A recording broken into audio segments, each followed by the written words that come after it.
அனைவருக்கும் வணக்கம். நம்ம ஹெல்தி ஹோம் சமையல் இன்றைக்கி சோமாசா எப்படி செய்யுதுன்னு பார்க்க போகிறோம். முன்னெல்லாம் நம்ம சின்ன பிள்ளையாக இருக்கும்போது வீட்டில் கண்டிப்பாக தீபாவளினா சோமாசா செய்வாங்க. ஆனால் இப்போ கொஞ்சம் கொஞ்சமாக இப்போ யாருமே சோமாசா அவ்வளோதான் செய்கிறதில்ல. இருந்தாலும் அதை நம்ம திரும்பி செஞ்சு பழைய நினைவுகளை ஞாபகப்படுத்திக் கொள்ள போகிறோம். இப்போ 1 கப் மைதா மாவு அப்ராக்சிமேட்டாக ஒரு 130 to 150 கிராம் இருக்கும். 3 டேபிள் ஸ்பூன் ரவை,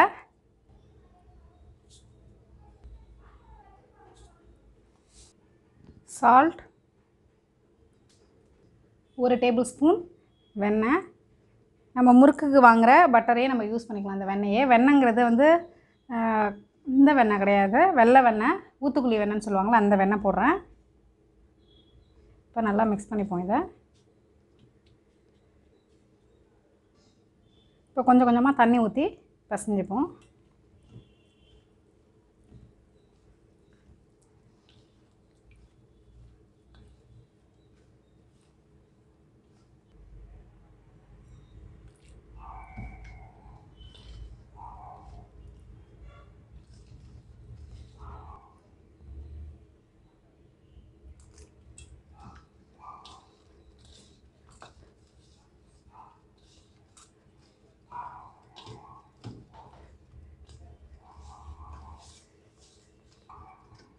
இப்போ நம்ம மாவு இந்த அளவுக்கு பிசைகிறதுக்கு 1/4 கப்பு கொஞ்சம் தண்ணி, 1 டேபிள் ஸ்பூன் அளவு தண்ணியே போதுமானதாக இருந்தது. இப்போ மாவு பிசைஞ்சு முடித்ததுக்கப்புறமா இது மேலே கொஞ்சமாக எண்ணெய் ஊற்றி பிசைஞ்சிப்போம்.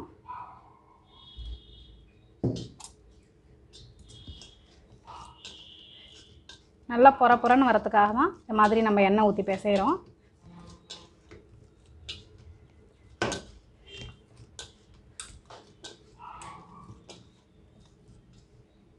இப்போ மாவு பசஞ்சாச்சு. இதை ஒரு 1/2 மணி நேரம் நம்ம ஊற விட்டுக்கலாம். அதுக்குள்ளே நம்ம உள்ளே வைக்கிறதுக்கு பூர்ணம் ரெடி பண்ணிவிடுவோம். பூர்ணத்துக்கு தேங்காவை வறுத்தலாம். பேனில் 1 ஸ்பூன் நெய், வாசனைக்காக இந்த நெய் ஊற்றிருக்கேன். அப்புறம் அதில் 1 கப் தேங்காய் பூ போட்டு வறுத்துப்போம்.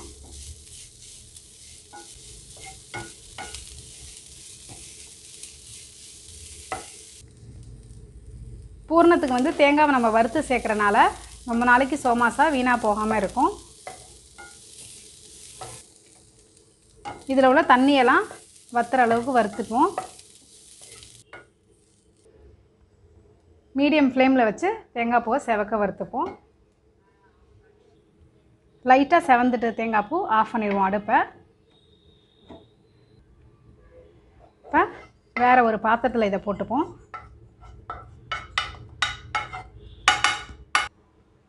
இப்போ 1/2 கப் சீனியை மிக்ஸி ஜாரில் போட்டு நல்லா பவுட்ரு பண்ணிப்போம்.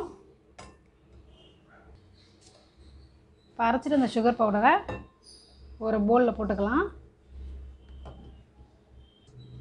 அடுத்தது வறுத்து வச்ச தேங்காய் பூவை போட்டு ஒரே ஒரு சுற்றிக்கலாம். ரொம்ப ஃபைன் பவுடராக அரைக்கணும்னு அவசியம் இல்லை.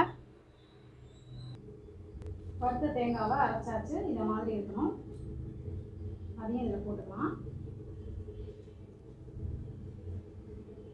அடுத்தது அதே கப்பால் 1/2 கப் பொட்டுக்கடலை, அதையும் மிக்சியில் போட்டு குறக்குறன்னு அரைச்சிப்போம்.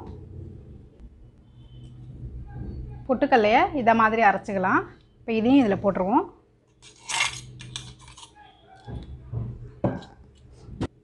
இதோட ஒரு பிஞ்ச் சால்ட், 1/4 ஸ்பூன் ஏலக்காய் பவுடர், எல்லாத்தையும் நல்லா மிக்ஸ் பண்ணிப்போம்.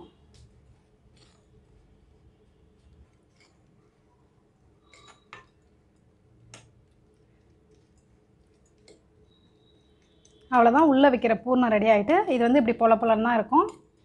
சூட்டில் வேகும்போது அப்படியே இறுகிடும், சீனி கரைஞ்சி. சோமாசாக்கு இப்போ மாவை தட்டிடலாம். இது மாதிரி சின்ன சின்ன பாலாக எடுத்து போட்டுப்போம்.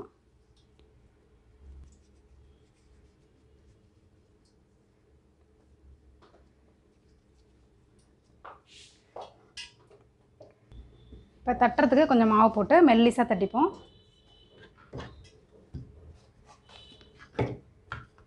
ஷேப் ரவுண்டாக தான் வரணும் அவசியம் இல்லை, எப்படி வேணாலும் தட்டலாம். நல்லா மெல்லிசாக தட்டிப்போம்.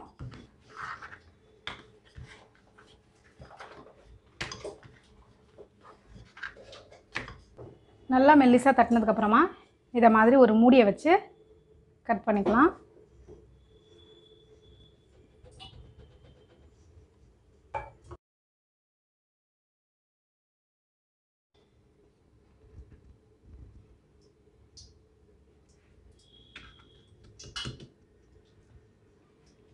மீதி இருக்க மாவையும் சேர்த்து உருட்டி தட்டிப்போம்.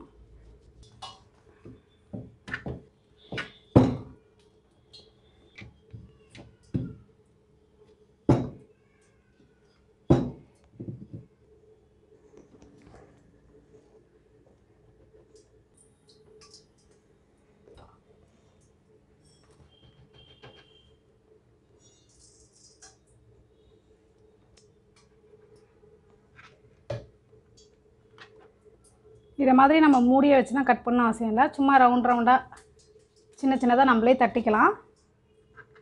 ஷேப்பாக இருக்கிறதுக்காக நான் இதை மாதிரி செஞ்சு காட்டுறேன். இப்போ இதில் ஒரு ஸ்பூன் பூர்ணத்தை சென்டரில் வச்சிடலாம். லைட்டாக தண்ணி தொட்டு இப்போ ஓரத்தை தொட்டுட்டோம்னா பொரியும் போது பூர்ணம் வந்து வெளில வராது.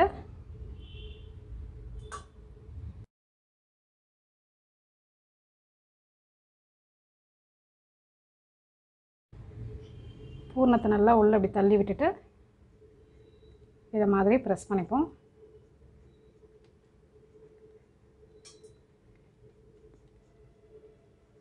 ப்ரெஸ் பண்ணிவிட்டு சும்மா சமோசா கட்டர் இதை மாதிரி இருக்குது, அதை வச்சு ஓரத்தில் ரொம்ப தள்ளி வைக்க வேணாம், ஓரத்தில் லைட்டாக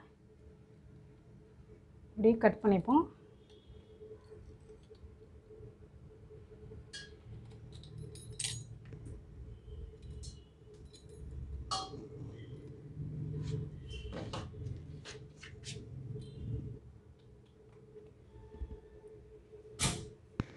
சோமாஸா நம்ம செய்ய போகிறோம்னா முதல்ல மாவை நல்லா டைட்டாக பசைஞ்சிக்கணும், மெல்லிசாக இட்டுக்கணும். ரொம்ப மொத்தமாக இட்டோம்னா சவுக்குன்னு இருக்கும், கிறிஸ்பாக இருக்காது. அதனால் நல்லா மெல்லிசாக இட்டோம்னா தான் நம்மளுக்கு நல்லா கிறிஸ்பாக வரும். நம்மளுக்கு எவ்வளோ பெருசு வேணுமோ அந்த அளவுக்கு நம்ம இதை ரவுண்டை வந்து கட் பண்ணிக்கலாம். அதுக்கப்புறம் அதுக்கேற்ற மாதிரி உள்ளே வந்து பூர்ணத்தை நம்ம ஸ்டஃப் பண்ணிக்கலாம். தண்ணி தொட்டு ஓரத்தை நல்லா அப்படி தடவிட்டு ஒட்டும் போது நம்மளுக்கு வந்து பிஞ்சு பூர்ணம் வெளில வராமல் இருக்கும். அது மாதிரி ஒட்டும் போது ஓரத்தில் வந்து பூர்ணம் வராமல் பார்த்துக்கணும். இப்போ நம்ம எண்ணெயில் போட்டு இதை பொரிச்சு எடுத்துக்கலாம். நம்ம லோ ஃப்ளேமில் வச்சோம்னா மேலே பபிள்ஸே வராது, வழன்னு இருக்கும் நம்மளுக்கு. நம்ம ஹை ஃப்ளேமில் வச்சு பொரிச்சு எடுத்தோம்னா மேலே வந்து பொரிஞ்ச மாதிரி இருக்கும். ரெண்டு சைடும் நல்லா கோல்டன் ப்ரௌன் வர வரைக்கும் நம்ம பொரிச்சு எடுத்துப்போம். அடிஷ்னலாக இந்த சோமாஸால் நம்ம எதாவது இனோவேட்டிவாக செய்யணும்னா ஜீரா பாகு ஒரு கம்பி பாகத்துக்கு வச்சுட்டு இதை மாதிரி பொரித்து எடுத்து ஆற வச்சுட்டு டிப் பண்ணி எடுத்து தனித்தனியாக வச்சிடணும். அது வந்து மேலே ஒரு சுகர் கோட் போட்டவே அதுவும் நல்ல டேஸ்ட்டாக இருக்கும். நீங்கள் வேணால் இதை மாதிரி வித்தியாசமாக ட்ரை பண்ணி பாருங்கள். சோமாஸா வந்து திருப்பிக்குது வெயிட்னால நான் என்ன பண்ணுறேன், எல்லாத்தையும் திருப்பிட்டு இதை மாதிரி கரண்டியை மேலே வச்சுட்டேன். அப்போ எல்லா சைடும் ஒரே மாதிரி கலராக வேகும். இப்போ நல்லா ரெண்டு சைடும் கலராகிட்டு இப்போ எடுத்துடலாம்.